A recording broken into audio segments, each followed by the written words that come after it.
मुंहिंजो नालो पार्थ आहे। मां हिकु गिरने पढ़तो आहियां। अॼु मां तव्हांखे हिकु अखर थो ॿुधायां। अखर जो नालो आहे शिकार जो फल। हिकु नदी जे किनारे हिकु पेपर जो वण हो। हुन पेपर जे मथां हिकु कबूतर वेठो हो। वण जे हेठां हिकु माकड़ी पई घुमी। ओचितो छोले अचण सबबि उहो माकड़ी पाणी में गिरजी वई। गोता पे खाधई। कबूतर माकड़ी खे बुॾंदो ॾिसी झटपट पंधु पटे पाणी में फिटो कयो। माकड़ी हुन ते टिप ॾेई वेही रही। तरंदो किनारे लॻो। हिकु ॾींहुं माकड़ी छा ॾिठो, हिकु मारी कबूतर खे पंहिंजे तीर जो निशानो पे ॿराए।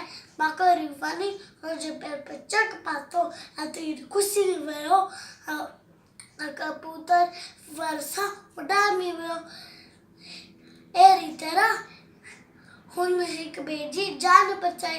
असांखे बि औखीअ में शिकार करणु घुरिजे। जय झूलेलाल।